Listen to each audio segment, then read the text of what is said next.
Good morning, students. Students, welcome to the SP Smart School.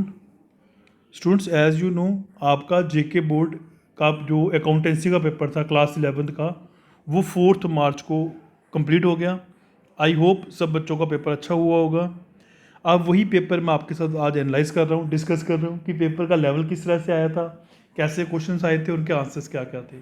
तो सबसे पहले अगर पेपर को एनालाइज किया जाए तो थ्योरी पार्ट ज़्यादा पूछा गया हुआ था. नियर अबाउट 55% टू 60% हम कह सकते हैं थ्योरी पार्ट था, और 45% तक हम कह सकते हैं कि इसमें प्रैक्टिकल क्वेश्चंस पूछे गए थे. तो थ्योरी पे ज़्यादा फोकस किया गया था. एक मॉडरेट पेपर था जो कि हर बच्चे को, जिन बच्चों ने बेसिक कंसेप्ट पढ़े हुए थे, थ्योरी पढ़ी हुई थी, उनके लिए मुश्किल पेपर नहीं था. अब पेपर की डिस्कशन करते हैं कि पेपर के क्वेश्चंस क्या थे, आंसर्स क्या क्या आए हुए थे. तो मैं आपके साथ अभी जो सेट डिस्कस कर रहा हूँ दैट इज़ सेट सी, क्योंकि लॉन्ग आंसर्स तो सब में सेम ही होते हैं आपके. देखिए, फर्स्ट जो क्वेश्चन था ऑब्जेक्टिव टाइप क्वेश्चन था, which of the following is not a business transaction. इसमें से कौन सी बिजनेस ट्रांसैक्शन नहीं है.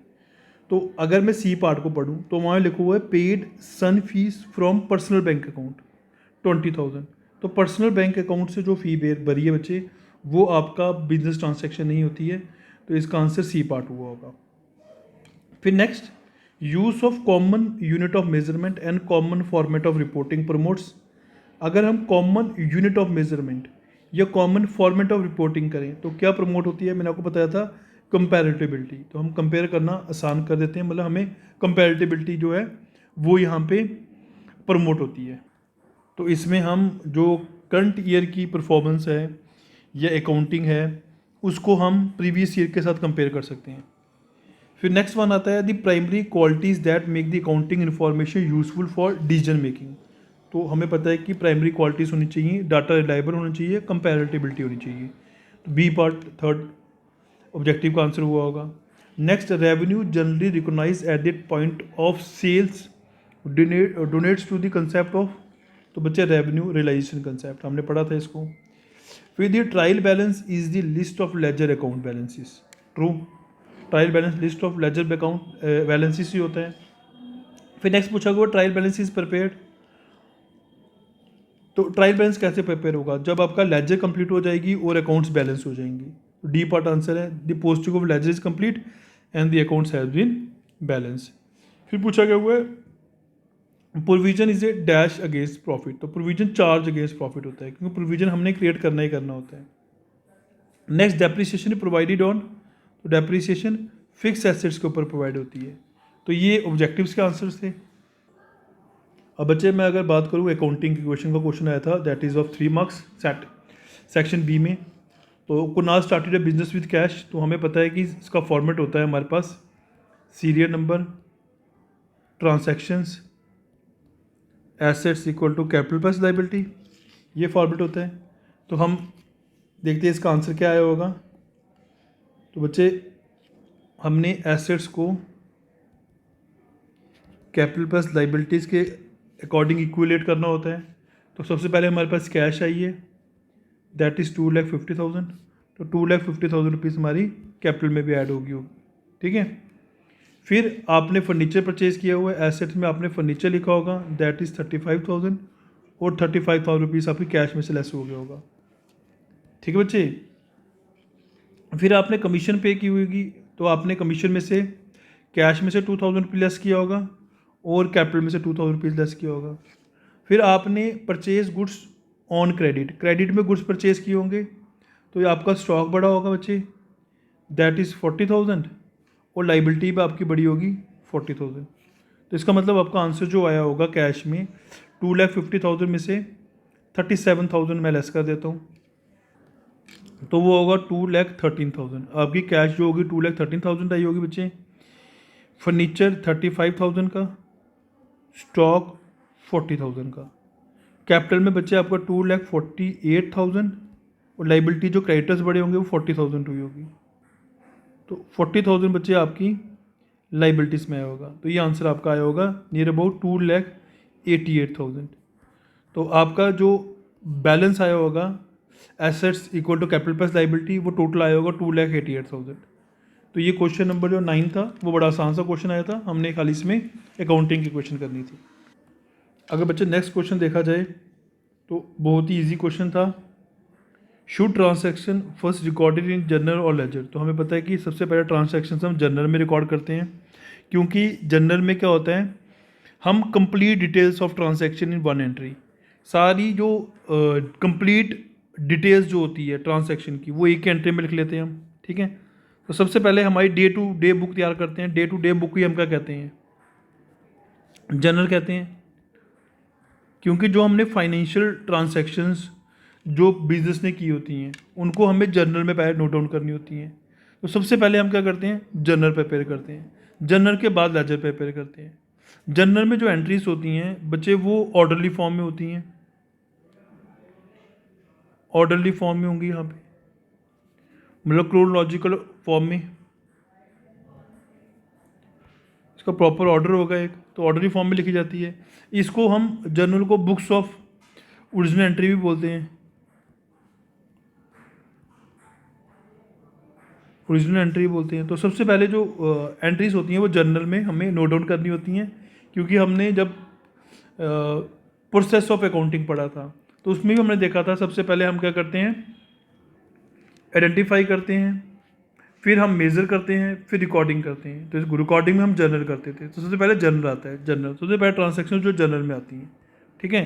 तो कौन सी ट्रांजैक्शंस होंगी बच्चे, जो हमारे पास फाइनेंशियल ट्रांजैक्शंस होंगी उनको हमें क्या करना पड़ेगा, नोट डाउन करना पड़ेगा जर्नल में। तो आसान सा क्वेश्चन था, 3 मार्क्स में आप 4-5 पॉइंट लिख के इसका आंसर नंबर ले सकते थे।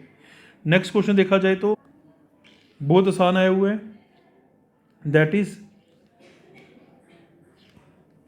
From the following balances from the books of Soni limited for the year 31 March 2014 gross profit निकालना है। तो बच्चे मैं फॉर्मेट बना लूँ अगर, तो मैं ग्रॉस प्रॉफिट निकाल सकता हूँ यहाँ पे। तो हमें फॉर्मेट बनाना है ट्रेडिंग अकाउंट का। तो देखिए यहाँ पे आपके पास बाय सेल्स आपको दी हुई हैं, दैट इज़ 40 लाख, और आपको पास क्लोजिंग स्टॉक भी दिया होगा बच्ची, दैट इज 2,50,000। तो बाय क्लोजिंग स्टॉक 2,50,000, ठीक है। तो इसको अगर मैं प्लस कर दूँ तो 42,50,000 जो होगा आपका क्रेडिट साइड आया होगा। ये मैं बना रहा हूँ ट्रेडिंग अकाउंट। फिर यहाँ पे आपने 2 परचेजेज लिखी होंगी डेबिट साइड। परचेजेज थी बच्चे आपके पास 15 लाख, फिर 2 ओपनिंग स्टॉक, या ओपनिंग स्टॉक पहले लिख लेते कोई बात नहीं है, 15 lakh, 2 direct expense, direct expenses हैं 80,000। तो बच्चे 42,50,000 में से मेरे को 30 लाख और 30,80,000 लेस करना है। ये जो आंसर बच्चे आपका आया होगा टू ग्रॉस प्रॉफिट वो आएगा 11,70,000। तो ये इसका आंसर होगा। बड़ा इजी था, सिर्फ फॉर्मेट बनाना था और आपको ग्रॉस प्रॉफिट निकाल देना था। तो अभी तक देखा कि पेपर बड़े इजी आया था। फिर नेक्स्ट पूछा गया वो था objectives of preparing financial statement. तो इसमें हम बहुत सारे पॉइंट्स लिख लेते थे, जैसे कि फर्म का हमें ट्रू एंड फेयर व्यू पता चल जाएगा, हमें फर्म की फाइनेंशियल परफॉर्मेंस के बारे में पता चल जाएगा। जब हम trading account and profit and loss account बनाते हैं तो बच्चे हमें फर्म की फाइनेंशियल परफॉर्मेंस के बारे में पता चल जाता है, फर्म की फाइनेंशियल पोजीशन के बारे में पता चल जाता है बच्चे जब हम बैलेंस शीट बनाते हैं। तो बहुत सारे पॉइंट्स हम इसमें लिख सकते थे, जैसे कि फर्म की हमें ये पता चल जाएगा कि हमारे पास कितना डिसीजन लेने में हेल्प करेगा ये, ठीक है। फाइनेंशियल परफॉर्मेंस पता करने में हेल्प करेगा, फाइनेंशियल पोजीशन पता करने में हेल्प करेगा, ट्रू एंड फेयर व्यू पता चल जाएगा फर्म का, फर्म की एबिलिटी पता चल जाएगी। तो बहुत सारे पॉइंट्स हम लिख सकते थे। अगर आप 2-3 पॉइंट्स लिख के आए होंगे तो आपको इसके एग्जाम में पूरे मार्क्स मिल जाएंगे। नेक्स्ट देखिए बच्चे क्वेश्चन 4 मार्क्स का, why it is important to adopt consistence basis for preparation of financial statement. तो हमें पता है कंसिस्टेंस बेसिस क्यों हम फॉलो करते हैं, क्योंकि हम चाहते हैं कि हमारा डाटा जो हो वो मीनिंगफुल हो, चाहे इंटरनल यूजर्स हैं चाहे एक्सटर्नल यूजर्स हैं। डाटा हमारा रिलायबल भी होना चाहिए, डाटा हमारा कंपेरेबल भी होना चाहिए। आपको डाटा कंपेयर करना है अपनी फर्म को, पहले अपनी फर्म से कंपैरिजन कराना है, फिर बाहर वाली फर्म से भी कंपैरिजन करवाना है। इसी तरीके से डाटा जो होना चाहिए या इंकॉर्डिंग इन्फॉर्मेशन जो होती है वो होनी चाहिए, वो कंपेरेबिलिटी वाली होनी चाहिए, वो रिलायबल होनी चाहिए। इसलिए हमें क्या करना पड़ेगा, एक कंसिस्टेंस अप्रोच फॉलो करनी पड़ेगी। मतलब बार बार हमें पॉलिसी चेंज नहीं करनी है, बार बार मेथड चेंज नहीं करनी है। एक ही कंसिस्टेंस पॉलिसीज़ को लेकर चलेंगे या एक ही कंसिस्टेंस अप्रोच को लेकर चलेंगे तो हमारा जो आगे फर्म होगी वो इजी चलेगी और जो रिजल्ट्स होंगे वो प्रॉपर आएंगे। तो इसलिए क्या करना पड़ता है, हमें कंसिस्टेंस बेसिस अप्रोच फॉलो करनी पड़ती है। तो इजी क्वेश्चन था ये भी, हम इसको कर सकते थे। फिर role of accounting in the modern world पूछा गया हुआ। तो नेक्स्ट क्वेश्चन बच्चे ने बोला आपको discuss the role of accounting in the modern world. Modern world में अकाउंटिंग का रोल। तो बच्चे इसमें हम ऑब्जेक्टिव्स और इंपॉर्टेंस के पॉइंट्स लिख सकते थे, जैसे टू कीप सिस्टमेटिक रिकॉर्ड। अगर आप चाहते हो कि सिस्टमेटिक रिकॉर्ड बना रहे, तो बच्चे अकाउंटिंग का बड़ा इंपॉर्टेंट रोल है यहाँ पे। हमें फर्म की फाइनेंशियल पोजीशन के बारे में पता करना है बच्चे, तो अकाउंटिंग का बड़ा इंपॉर्टेंट रोल है। रिप्लेसमेंट ऑफ मेमोरी, क्योंकि ह्यूमन मेमोरी में इतनी चीज़ें स्टोर नहीं रहती, इसलिए हमें अकाउंटिंग करनी पड़ती है। फिर हमें टैक्स असेसमेंट में हेल्प करता है आपको अकाउंटिंग, तो मॉडर्न वर्ल्ड में ये भी इसका इंपॉर्टेंट रोल है। फिर हमें फर्म के जो प्रॉफिट एंड लॉसेस के बारे में पता चल जाता है, P&L अकाउंट। तो इस तरीके से हम इसके 4-5 पॉइंट्स लिखकर इस क्वेश्चन के आंसर को फ्रेम कर सकते थे।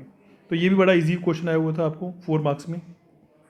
नेक्स्ट क्वेश्चन की बात करें, क्वेश्चन नंबर 15 की, तो रेक्टिफिकेशन ऑफ एरर पूछा गया हुआ था और सारे के सारे जो रेक्टिफिकेशन ऑफ एरर वाले क्वेश्चन थे वो नॉट रिकॉर्डेड वाले थे, सिर्फ वो अपने एंट्रीज पास करनी थी। जैसे लिखा हुआ था credit sales to Mohan 7,000 were not recorded, तो खाली अपने एंट्री रिकॉर्ड करनी थी, तो आपकी एंट्री जो होती है वो रेक्टिफाइड हो जाती है, क्योंकि यहाँ पे इनकरेक्ट एंट्री है ही नहीं, करेक्ट एंट्री ही आपकी रेक्टिफाइड एंट्री बन जाती। तो हमने क्रेडिट सेल्स की थी मोहन को, तो एंट्री आनी चाहिए थी Mohan's account DR to sales account. फिर जैसे क्रेडिट परचेज किया है रोहन से, तो हमने purchase account DR to Rohan से अकाउंट, ये एंट्री आएगी। फिर goods return to Rakesh 4,000 not recorded, आपने गुड्स रिटर्न किए हैं, मतलब ये परचेज रिटर्न आपकी, तो एंट्री आएगी Rakesh account DR to purchase return. ठीक है बच्चे। फिर गुड्स रिटर्न फ्रॉम महेश, अब सेल्स रिटर्न है ये, तो आपकी एंट्री आएगी sales return account DR to Mahesh. तो इस तरीके से हमने ये एंट्रीज पास करनी थी। तो ये क्वेश्चन बड़ा इजी आया था 15 क्वेश्चन। 16 क्वेश्चन बच्चे रेवेन्यू रिजर्व और कैपिटल रिजर्व में डिफरेंस पूछा गया हुआ था। अब कैपिटल रिजर्व का बच्चे आपको पता ही है, किसी स्पेसिफिक ट्रांसैक्शन से ये हम रिजर्व क्रिएट करते हैं, तो हम लिख सकते थे क्रिएटेड, इसको इरेज करता हूँ, तो हम लिख सकते थे कैपिटल रिजर्व जो है वो क्रिएटेड फ्रॉम स्पेसिफिक ट्रांसैक्शंस। जैसे आपने कोई एसेट सोल्ड की हों, या आपने शेयर सोल्ड किए हैं, ठीक है, या आपने प्रॉफिट फ्रॉम डिपेंचर रिडम्पशन, तो वो हमारा कैपिटल रिजर्व में आ जाएगा। रेवेन्यू रिजर्व आपको पता ही है, जो ड्यूरिंग द ईयर प्रॉफिट आपने अर्न किया होगा उससे रिजर्व क्रिएट किया होगा, ठीक है। तो हम लिख सकते थे रेवेन्यू रिजर्व का created from the companies net profit during the year. इसमें बहुत सारे पॉइंट्स हम लिख सकते थे, जैसे कि कैपिटल रिजर्व को हम डेली बेसिस पे यूज़ नहीं करते हैं, ठीक है, डेली बेसिस पे not used for daily basis, तो ये डेली बेसिस में हम यूज़ कर सकते हैं, डे टू डे ऑपरेशंस में यूज़ कर सकते हैं। ये कैपिटल रिजर्व से हम बच्चे डिविडेंड नहीं पे करते हैं, ठीक है, नॉट पे डिविडेंड फ्रॉम इट, तो ये पॉइंट भी इसमें आ जाता था। इसमें से रेवेन्यू रिजर्व में से डिविडेंड हम पे कर सकते हैं, ठीक है। फिर हमारा जो है कैपिटल रिजर्व वो शेयर होल्डर को डिस्ट्रीब्यूट नहीं होता है, not distributed to the share holders, तो रेवेन्यू रिजर्व्स को हम शेयर होल्डर्स को डिस्ट्रीब्यूट कर सकते हैं। तो बच्चे कैपिटल रिजर्व रेवेन्यू रिजर्व का एक बार फिर से शॉर्ट फॉर्म में समझा देता हूँ आपको मैं। कैपिटल रिजर्व जो होता है बच्चे, ये स्पेसिफिक ट्रांसैक्शन से क्रिएट होता है, ठीक है।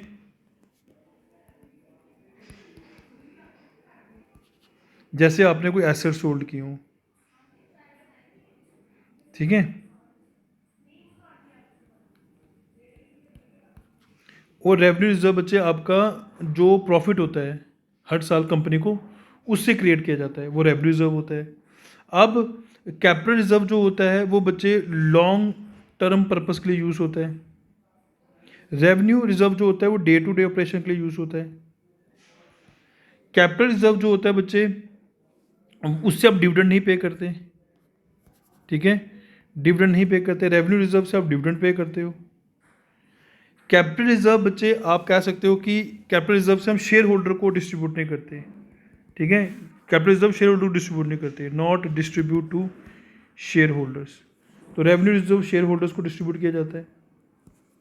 तो इस तरीके से आप बहुत सारे पॉइंट्स इसमें ऐड कर सकते, लिख सकते थे। जैसे कैपिटल रिजर्व से फर्म की जो है फाइनेंशियल स्टेबिलिटी होती है, फ्यूचर में ग्रोथ होती है, और जो रेवेन्यू रिजर्व होता है बच्चे, वो आपकी शॉर्ट टर्म नीड्स को पूरा करने के लिए फर्म क्रिएट करती है। तो ऐसे बहुत सारे पॉइंट्स में ऐड करके हम लिख सकते थे।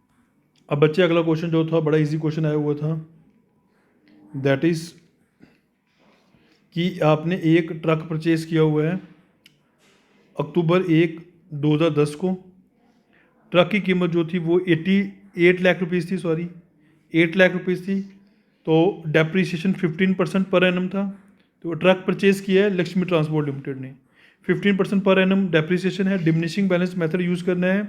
31 दिसंबर को आपने ट्रक बेच दिया था, दैट इज़ ऑफ 5 लाख। तो आपको ट्रक अकाउंट बनाना है 4 ईयर्स का। तो हमें पता है कि हमने अगर 8 लाख का ट्रक खरीदा होगा तो पहले साल हमें डेप्रीसिएशन कितने महीने की पड़ेगी, क्योंकि अक्टूबर में खरीदा है तो आपको 31 मार्च तक जाना है। तो 31 मार्च 2011 तक 6 मंथ की डेप्रीसिएशन पड़ेगी। 8 लाख इंटू 15% इंटू 6/12। तो पहले साल जो डेप्रीसिएशन पड़ेगी बच्चे वो 60,000 रुपीज़ पड़ेगी। तो डेप्रीसिएशन जो फर्स्ट ईयर पड़ी होगी 60,000 की पड़ी होगी, ठीक है। ये आपको 31/3/11 की बात कर रहा हूँ। फिर 31/3/11 को कितनी डेप्रीसिएशन पड़ी होगी।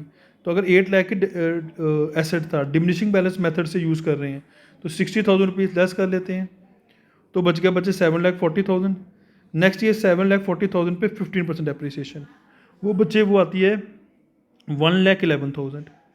फिर हम 7,40,000 में से लेस कर देंगे 1,11,000, तो आपके पास बचेगा बच्चे 6,29,000। अब 6,29,000 पे 15% डेप्रीसिएशन थर्ड ईयर पड़ी होगी, दैट इज़ ये 12 हुआ होगा 31/3/13 को। फिर डेप्रीसिएशन जो पड़ी होगी बच्चे वो 6,29,000 पे पड़ी होगी, तो वो बच्चे आपकी आई है 94,350। फिर हमने दिसंबर में इसको सोल्ड कर दिया था। तो अब हम 1 अप्रैल 2013 से लेकर, ठीक है बच्चे, 1/4/13 से लेकर 31/12/13 तक कितने महीने होंगे वो देखेंगे। 9 मंथ हुए होंगे बच्चे। तो अब आपको 6,29,000 में से पहले हम 94,350 माइनस करेंगे डेप्रीसिएशन का। तो बच्चे अमाउंट आया होगा आपके पास 5,4,534,650। फिर इसका आपने 15% निकालना है, मगर 9/12 का निकालना है। तो पॉइंट में आंसर आया होगा इसका आंसर। तो हम इसको कन्वर्ट कर देंगे 60,148। ये अमाउंट हमारा डेप्रीसिएशन पड़ी होगी इसकी। तो इसकी जो वैल्यू बची है हमारे पास वो चेक करनी पड़ेगी कितनी है। तो 8 लाख रुपीज़ में से डेप्रीसिएशन माइनस कर देते हैं, तो हमारे पास बुक वैल्यू आ जाएगी। तो बच्चे बुक वैल्यू जो आपके पास आई है वो आई 44,74,502, ये बुक वैल्यू थी। सेल वैल्यू बताइए आपको, आपने सोल्ड किया है, दैट इज़ 5 लाख। तो आपको जो प्रॉफिट आया होगा बच्चे वो आया होगा आपके पास 25,498, ये आपका प्रॉफिट आया होगा। तो बड़ा इजी क्वेश्चन था ये, डिमिनिशिंग बैलेंस मेथड से करना था आपको। तो इसको आपने जब सॉल्व किया होगा लास्ट में आपको प्रॉफिट जो हुआ होगा वो 25,498 आया होगा। तो ये क्वेश्चन बड़ा इजी था। डेप्रिसिएशन कैसे निकालनी थी वो मैंने बता दिया आपको। नेट प्रॉफिट भी मेरे को बुक वैल्यू निकालना बता दिया। फिर आपने बुक वैल्यू में से सेल वैल्यू में से बुक वैल्यू माइनस किया होगा तो आपको प्रॉफिट आ गया होगा 25,498 का। नेक्स्ट क्वेश्चन था बच्चे BRS क्या होती है, वाई इट इज़ प्रिपेयर। अब बच्चे आपको पता ही है BRS जो होती है बैंक रिकंसिलिएशन स्टेटमेंट, ये अकाउंटेंट जो होता है, अकाउंट होल्डर जो होता है, ये प्रिपेयर करता है। ये बेसिकली हमारे पास दो बुक्स होती हैं, एक कैश बुक होती है, एक पासबुक होती है। पासबुक बैंक के पास होती है, कैश बुक हमारे पास होती है। तो हम क्या करते हैं, कैश बुक के बैलेंस को बैंक के साथ मैच करते हैं एक पर्टिकुलर कह सकते हैं डेट में, एक पर्टिकुलर डेट में कि डिफरेंसेस तो नहीं आ रहा, इसी को हम कहते हैं बैंक रिकंसिलिएशन स्टेटमेंट या बैंक रिकंसिलिएशन स्टेटमेंट। मोटिव क्या होता है या नीड क्या होता है या क्यों प्रिपेयर करते हैं, जो ऑब्जेक्टिव क्या है, तो एक्यूरेसी चेक करने के लिए कि हमारी जो कैश बुक है वो पासबुक से मैच कर रही है कि नहीं है, एक्यूरेसी चेक करने के लिए, कंप्लीटनेस चेक करने के लिए कि कंप्लीट है कि नहीं है। ठीक है बच्चे, एरर डिडक्ट करने के लिए, या आप कह सकते हो कि डिडक्टिंग एरर्स, एरर डिडक्ट करने के लिए। फिर बच्चे फ्रॉड से बचने के लिए, कोई फ्रॉड्स तो नहीं हो रही, ठीक है, या अकाउंटेंट जो हमारा फ्रॉड्स तो नहीं कर रहा, ठीक है। फिर इंटरनल चेक कर लिए, इंटरनल चेक के लिए। तो बहुत सारे पॉइंट्स देख सकते थे, इजी था ये क्वेश्चन ये भी। अब इसका बच्चे जो और हुआ था वो भी बड़ा इजी आया था। कैश बुक का बैलेंस आपको दिया हुआ है, दैट इज़ 3700, ये प्लस बैलेंस हुआ आपका। फिर बोलता है कि अब हमने पासबुक के अकॉर्डिंग चलना है। फिर कहता है the bank passbook made up of the same date showed that the cheque of 700 300 180 has not been present for payment. ये पेमेंट के लिए प्रेजेंट नहीं की गई हुए, इसका मतलब पासबुक में माइनस नहीं हुए, तो हम प्लस कर देंगे 1000 प्लस 180, तो 1180, ये आपका प्लस हो जाएगा 1180, मतलब 1180। फिर a cheque of amounting 1200 deposit in the account has not been credited, तो आपने बैंक में जमा करा दी तो बैंक ने क्रेडिट नहीं किया, तो माइनस कर देंगे 1200 को, तो आपका आंसर आ जाएगा बच्चे।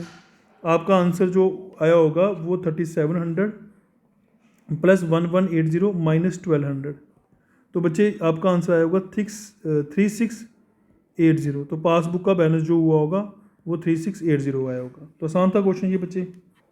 अब मैंने कहा था थ्योरी पार्ट थोड़ा ज़्यादा पूछा गया था इसमें। तो कैश बुक और टाइप्स ऑफ कैश बुक, बहुत ईजी सा क्वेश्चन था। कैश बुक हमें पता ही है, cash book consist of cash and bank accounts. Cash और बैंक अकाउंट में तो हम क्या करते हैं, जो कैश की ट्रांसैक्शंस होती हैं या बैंक की ट्रांसैक्शन जो होती हैं उनको हम कैश बुक में रिकॉर्ड करते हैं, क्योंकि बेसिकली ज़्यादातर ट्रांसैक्शन जो होती हैं वो कैश और बैंक की होती हैं। तो इसको हम बुक ऑफ ओरिजिनल एंट्री भी बोल सकते हैं। क्यों? क्योंकि cash and bank transactions are not recorded in other subsidiary book, क्योंकि किसी और सब्सिडरी बुक में हम इसको रिकॉर्ड नहीं करते, हम इसको कैश बुक में ही करते हैं। तो इसलिए कैश बुक जो होती है, जो हमारी कैश की ट्रांसैक्शंस होती हैं या बैंक की ट्रांसैक्शंस होती हैं, वो हम कैश बुक में लिखते हैं। अब इससे पूछा गया वो types of cash book, cash book की कितनी टाइप्स होती हैं, तो आपने पढ़ा भी है। सिंगल कॉलम होती है, डबल कॉलम होती है, ट्रिपल कॉलम होती है बच्चे। फिर उसके बाद आपकी पेटी कैश बुक होती है, ठीक है। सिंगल कॉलम में एक ही कॉलम होता है। डबल कॉलम में बच्चे आपके पास जो दो कॉलम आ जाते हैं, कैश का कॉलम भी आता है, बैंक का भी आ जाता है। ट्रिपल कॉलम में बच्चे आपके पास डिस्काउंट का कॉलम भी आ जाता है। और पेटी कैश बुक आप छोटे मोटे खर्चों के लिए एक अलग बुक बनाते हैं, उसको बोलते हैं पेटी कैश बुक, ठीक है। तो पेटी कैश बुक भी दो तरह की होती है, एक सिंपल होती है, एक एनालिटिकल होती है। तो बड़ा ईजी सा क्वेश्चन था ये। तो बच्चे अगला इसके साथ और आया था जर्नल क्या होता है। तो हमने पता है कि जर्नल जो होती है डे टू डे बुक होती है, ये एक फ्रेंच वर्ड से लिया गया, वो इसका मतलब है जोर। जोर मीन से डेली रिकॉर्ड। आपको जो भी ट्रांसैक्शन आपकी जो हैं, जो फाइनेंशियल ट्रांसैक्शन है, उनको हमने डेली रिकॉर्ड में लिखना होता है, ऑर्डरली फॉर्म में लिखना होता है, क्रोनोलॉजिकल ऑर्डर में लिखना होता है। फिर उसकी स्पेसिफिक मतलब कोई फॉर्मेट बताना पड़ेगा आपको। तो फॉर्मेट हमें पता ही है इसका, date, particular, ledger folio, debit, credit. तो ऐसे आपने इसका फॉर्मेट बता देना था बच्चे। ऊपर लिखना था pro forma of journal in the books of dash, ठीक है। तो ये का फॉर्मेट बन जाता। फिर कोई 4 ट्रांसैक्शन कर लेनी थी, जैसे started business with cash, open bank account या transfer to bank account, purchase goods for cash या सोल्ड गुड्स फॉर कैश, कोई 3-4 ट्रांजैक्शन लिखनी थी। तो आसान सा क्वेश्चन है वो था ये बच्चे आपका। अब बच्चे अगेन 20th क्वेश्चन सेम हमने प्रीवियस क्वेश्चन पढ़ा उसी तरीके से ही है। फाइनेंशियल स्टेटमेंट हमें पता है कि फर्म की फाइनेंशियल परफॉर्मेंस के बारे में बताती है, फर्म की फाइनेंशियल पोजीशन के बारे में बताती है। फाइनेंशियल स्टेटमेंट से ही हम अंदाज़ा लगा सकते हैं कि हमारी फर्म ग्रोथ कर रही है कि नहीं कर रही है। हमें पीरियोडिक परफॉर्मेंस यहीं से पता चलेगी फाइनेंशियल स्टेटमेंट से। इस तरीके से हम इसका मीनिंग जो है हम लिख सकते थे, और ये हमें इंफॉर्मेशन क्या प्रोवाइड कराती है, तो हम कहेंगे इससे हमें trading and profit loss account के बारे में पता चलता है, जिससे हमारी फर्म की जो है फाइनेंशियल पोजीशन के बारे में पता चल जाता है। फिर हमारे पास फर्म की फाइनेंशियल परफॉर्मेंस के बारे में पता चलता है हमारा trading and profit and loss account से, और फाइनेंशियल पोजीशन के बारे में हमें पता चलता है बैलेंस शीट से। तो ये इन्फॉर्मेशन हमें ये प्रोवाइड कराती है। तो इसको हमें एक्सप्लेन करना था, बड़ा इजी क्वेश्चन आया हुआ था ये भी।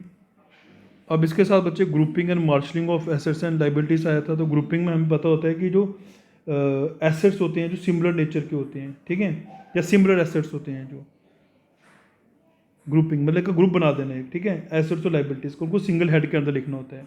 जैसे आपके जो एसेट्स लॉन्ग पीरियड के लिए यूज़ होते हैं, ठीक है, लॉन्ग पर्पज़ के लिए जो एसेट्स हम यूज़ करते हैं, तो वो फिक्स एसेट के अंडर हम लिखते हैं।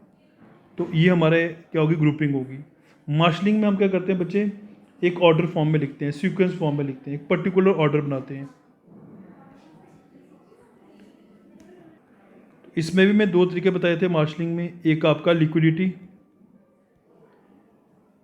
और एक आपका परमानेंस।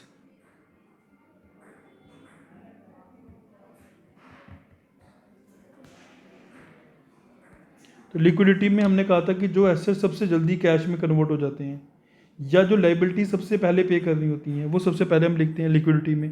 परमानेंस में रिवर्स कर देते हैं, जो एसेट सबसे लास्ट में कैश में कन्वर्ट होते हैं उनको पहले लिखते हैं बैलेंस शीट में, और जो लाइबिलिटी सबसे लास्ट में पे करनी होती हैं वो सबसे पहले लिखते हैं हम परमानेंस में। तो ये इसके 2 तरीके थे, मार्शलिंग और मार्शलिंग के 2 मेथड थे, और ग्रुपिंग मैंने आपको बता दिया। अब बच्चे नेक्स्ट क्वेश्चन जो था वो था प्रोविजन फॉर डाउटफुल डेट्स। तो हम क्या करते हैं, हमें लगता है कि कोई ऐसा अमाउंट है जो हमें नहीं मिल पाएगा डेटर से, तो उसके लिए हम क्या करते हैं, एक प्रोविज़न क्रिएट कर लेते हैं। तो उसे बोलते हैं प्रोविज़न फॉर डाउटफुल डेट्स। तो mean to say provision for doubtful debt means provision made against debts of the amount that are doubtful of recovery। आपने कोई पैसा डेटर्स को दिया हुआ है, ठीक है, या आपने गुड्स सोल्ड किए होंगे उधार पे, तो अब आपने, तो जैसे मैंने कहा कि आपने कुछ पैसा डेटर को दिया था, मतलब गुड्स सोल्ड किए थे आपने उधार पे, या किसी से पैसा लेना है, तो आपको लगता है कि ये पैसा अब नहीं मिलेगा या चांसेस है कम मिलने के, तो उसके लिए हम क्या करते हैं, एक डेटर बना देते हैं, प्रोविजन बना लेते हैं, उसी को बोलते हैं प्रोविजन फॉर डाउटफुल डेट्स। तो बच्चे इसमें पूछा how the amount for provision for doubtful date calculated. तो आपने जो ट्रीटमेंट किया होगा प्रोविजन फॉर डाउटफुल डेट्स का, वो ट्रीटमेंट यहाँ पे शो करना था, जो हमने एडजस्टमेंट वाले क्वेश्चंस किए होंगे, जिसमें हम परसेंटेज, हमें प्रोविजन की परसेंटेज दी होती थी, ठीक है, वो वाला जो टॉपिक था वो यहाँ पे आया हुआ था। तो ये इजी क्वेश्चन था as compare to this one. जिसको और क्वेश्चन आया हुआ था बस थोड़ा डिफिकल्ट था, बट हमें ये वाला क्वेश्चन जो था काफ़ी इजी वे में आया हुआ था। 21st क्वेश्चन इजी था, और वाला पार्ट भी इजी था, ज़्यादा मुश्किल नहीं था, बट इसमें थोड़ा सा कॉम्प्लिकेशन, मतलब 3-4 अकाउंट पूछ लिए थे आपको। बैड डेट अकाउंट बनाना है, provision for bad and doubtful debt account बनाना है, प्रॉफिट लॉस अकाउंट बनाना है, बैलेंस शीट बनानी है। तो वो question as compare to this question was easy.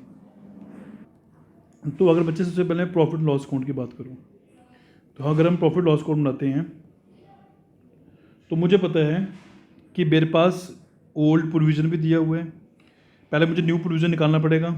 तो डेटर दिए 80,000 रुपीज़, 80,000 रुपीज़ में से बच्चे आपने बैड डेट माइनस किए 500 रुपीज़, ये 79500 आया। इसका 3% निकालना है, आपका जो न्यू प्रोविज़न आ जाएगा वो आ जाएगा। तो न्यू प्रोविज़न आएगा 2385, ये आपका न्यू प्रोविज़न आ गया, ठीक है बच्चे। तो अब हमने क्या करना होता है, बैड डेट दिए हमें, अगर मैं प्रॉफिट लॉस अकाउंट फॉर्मेट पूरा बनाऊँ तो चलो पूरा फॉर्मेट बना लेते हैं। तो हमें बैड डेट दिए हैं बच्चे हमारे पास ओल्ड वाले 2000 रुपीज़, इसमें ऐड कर देंगे new further bad debt, sorry new नहीं फर्दर बैड डेट। तो फर्दर बैड डेट दिए हैं हमें, दैट इज़ 500 रुपीज़। और जो हमारे पास ये प्रोविज़न आया न्यू प्रोविज़न वो भी ऐड करेंगे, दैट इज़ 2385। तो टोटल हो जाएगा बच्चे आपके पास 4885। तो यहाँ पे आपको प्रोविज़न जो डेट डाउटफुल डेट दिया हुआ है वो है 5000। तो आपके पास जो बच्चे नेट प्रॉफिट आएगा, ठीक है, वो आ जाएगा 150 रुपीज़। तो इसका नेट प्रॉफिट जो होगा 150 रुपीज़ होगा। इसी तरीके से बच्चे आपको बैड डेट अकाउंट बनाना है। तो बड़ा आसान सा क्वेश्चन था, ये भी इतना मुश्किल नहीं था, बस इसमें अकाउंट ज़्यादा थे।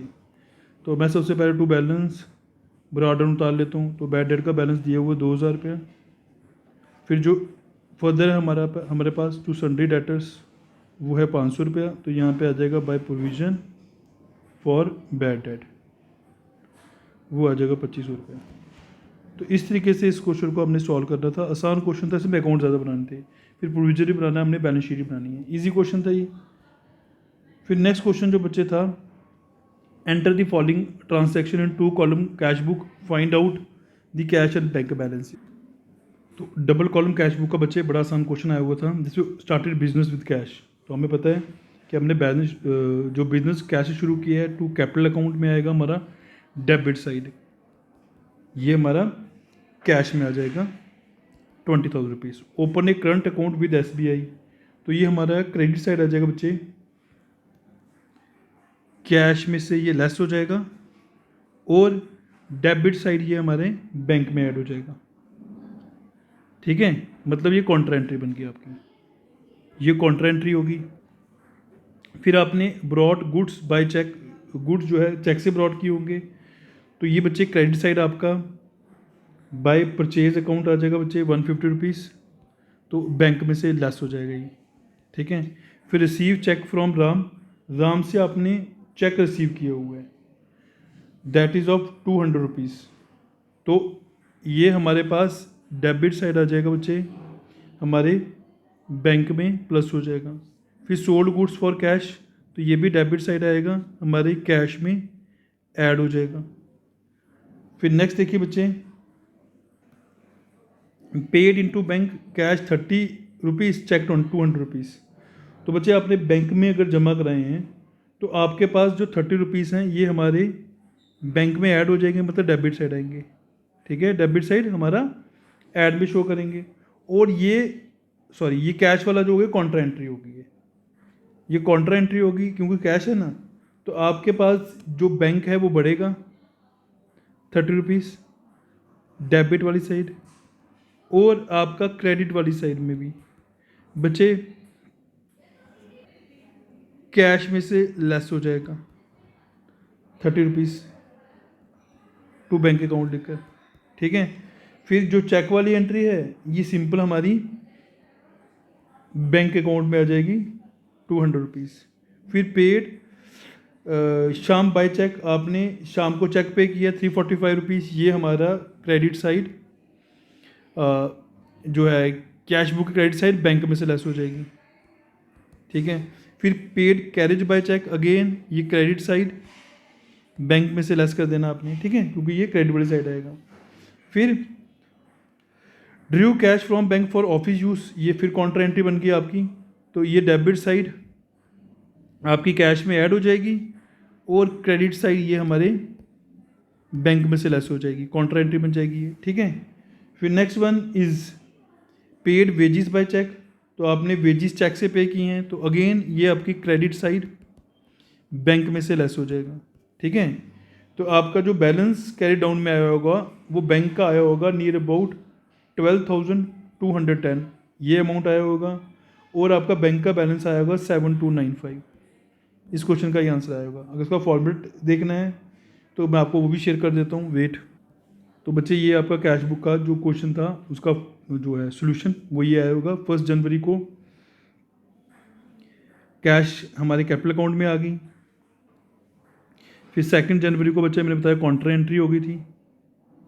ठीक है। 3 जनवरी को आपकी बाय परचेज 150, फिर आपकी 5 जनवरी को सेल्स कैश आई, फिर 7 जनवरी को आपका बैंक कॉन्ट्रा एंट्री बन गई थी, एक और आपकी कैश वाली 30 रुपीज़ वाली, वो कॉन्ट्रा एंट्री थी। ठीक है। फिर आपका जो शाम को पे किया था आपने, फिर आपने कैरेज पे किया था, फिर हमारी कॉन्ट्रा एंट्री आ गई थी 200 रुपीज़ की, क्योंकि हमने बैंक से विड्रॉल की थी कैश, तो कैश बढ़ी थी, बैंक कम हो गया था। वेजिस, तो हमारा ये आंसर इस तरह से आया होगा ये क्वेश्चन का। तो बच्चे लेजर का मीनिंग आपको पता ही है। लेजर इज ए प्रिंसिपल और प्राइमरी बुक ऑफ अकाउंट्स। इसको हम प्रिंसिपल या प्राइमरी बुक ऑफ अकाउंट भी बोलते हैं। बेसिकली सारी इंपॉर्टेंट अकाउंटिंग जो ट्रांसैक्शंस होती हैं उनको एक हेड के अंडर लिखते हैं, उसी हेड को हम बोलते हैं लेजर। जो सिमिलर नेचर की आपकी ट्रांसैक्शंस होंगी वो हम एक हेड के अंडर लिखेंगे, उसी को हम बोलेंगे लेजर। तो लेजर इज ए बुक और a collection of account that records a business financial transactions. तो बिजनेस फाइनेंशियल ट्रांसैक्शंस को रिकॉर्ड करता है। यूटिलिटी क्या है, क्यों ज़रूरत है? क्योंकि हमें ट्रांसैक्शंस रिकॉर्ड करनी होती हैं। ठीक है बच्चे, ये समराइज इंफॉर्मेशन देता है, समराइज इंफॉर्मेशन देता है लेजर आपको। फिर इससे आपको फाइनेंशियल ट्रायल बैलेंस बनाने में हेल्प होती है। ठीक है, तो ट्रायल बैलेंस बनेगा तो फाइनेंशियल स्टेटमेंट भी बनेगी इससे। तो हम कह सकते हैं कि ये अल्टीमेटली हमें फाइनेंशियल स्टेटमेंट बनाने में भी हेल्प करता है, बिजनेस परफॉर्मेंस को चेक करने में भी हेल्प करता है। तो ये इसके हम यूटिलिटी में लिख देंगे। वो फॉर्मेट बनाना था लेजर का फॉर्मेट तो आप सबको आता ही है। Date, particular, general folio, amount, date, particular, general folio, amount. तो ये रफ सा मैंने फॉर्मेट बनाया आपको। इस तरीके से हमने का फॉर्मेट बना देना था। ऊपर लिखा था नेम ऑफ अकाउंट। तो ये क्वेश्चन भी 8 मार्क्स में बड़ा इजी आया था। नेक्स्ट बच्चे आपको ट्रेडिंग प्रॉफिट लॉस अकाउंट का क्वेश्चन आया हुआ था, बड़ा इजी सा, विदाउट एडजस्टमेंट का। तो अब हमें पता है कि मशीनरी हमारी बैलेंस शीट में आती है asset side, sundry debtor balance sheet में आते हैं asset side, drawing balance sheet में आती है कैपिटल में से लेस हो जाती है, परचेजिस ट्रेडिंग अकाउंट में डेबिट साइड आते हैं, वेजिस ट्रेडिंग अकाउंट में डेबिट साइड आती है, कैपिटल बैलेंस शीट में लाइबिलिटी साइड आती है, बिल पेबल बैलेंस शीट में लाइबिलिटी साइड आते हैं, सन्ड्री क्रेडिटर्स बैलेंस शीट में लाइबिलिटी साइड आते हैं, सेल्स ट्रेडिंग अकाउंट में बच्चे हमारे क्रेडिट साइड आती है। फिर सन्ड्री एक्सपेंसेस हमारे प्रॉफिट एंड लॉस अकाउंट में डेबिट साइड आते हैं, rent and tax profit and loss account में डेबिट साइड आते हैं, कैरेज इनवर्ड ट्रेडिंग अकाउंट में डेबिट साइड आती है, बैंक बैलेंस शीट में एसेट साइड आती है, ओपनिंग स्टॉक ट्रेडिंग अकाउंट में बच्चे हमारे डेबिट साइड आते हैं। तो हमारा ग्रॉस प्रॉफिट निकल जाएगा। हमारे पास क्लोजिंग स्टॉक भी दिया है, तो क्लोजिंग स्टॉक में पता है कि ये ट्रेडिंग अकाउंट में क्रेडिट साइड आएगा और बैलेंस शीट में ये एसेट साइड आ जाएगा। इससे आपका ग्रॉस प्रॉफिट निकल जाएगा, नेट प्रॉफिट निकल जाएगा और आपकी बैलेंस शीट भी प्रिपेयर हो जाएगी। आसान सा क्वेश्चन आया था बच्चे ये। फिर इसके साथ जो और दिया गया हुआ था वो भी आसान ही था।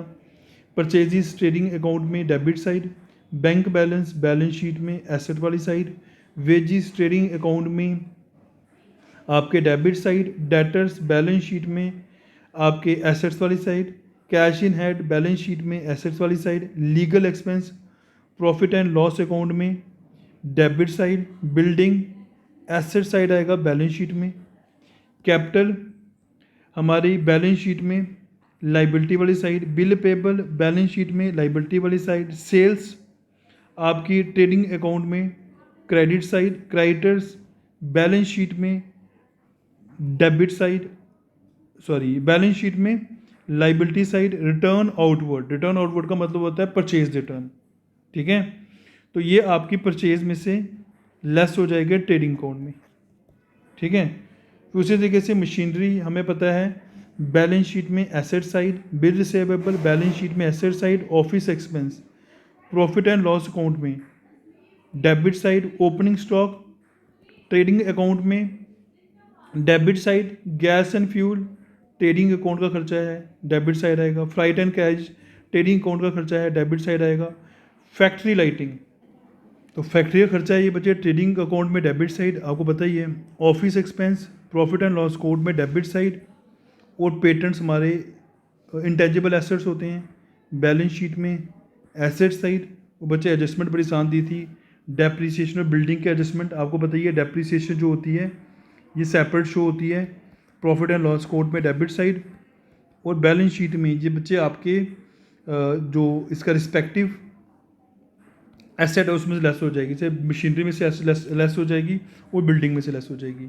इंटरेस्ट ऑन कैपिटल आपको पता ही है, सेपरेट शो होती है प्रॉफिट एंड लॉस अकाउंट में डेबिट साइड, और बैलेंस शीट में ये बच्चे आपकी कैपिटल में ऐड हो जाती है लाइबिलिटी वाली साइड। फिर आउटस्टैंडिंग वेजिस आपको ट्रेडिंग अकाउंट में ये वेजिस में ऐड हो जाएगी बच्चे, और बैलेंस शीट में ये लाइबिलिटी वाली साइड शो करेगी। फिर क्लोजिंग स्टॉक को आपको बताइए ट्रेडिंग अकाउंट में क्रेडिट साइड आएगा, और बैलेंस शीट में ये बच्चे एसेट्स वाली साइड आ जाएगा। ठीक है, तो इस तरीके से आपका ग्रॉस प्रॉफिट निकल जाएगा, नेट प्रॉफिट निकल जाएगा, और बैलेंस शीट भी बन जाएगी। तो पेपर का लेवल देखा जाए तो मैंने आपको बताया था एक एवरेज पेपर आया हुआ था।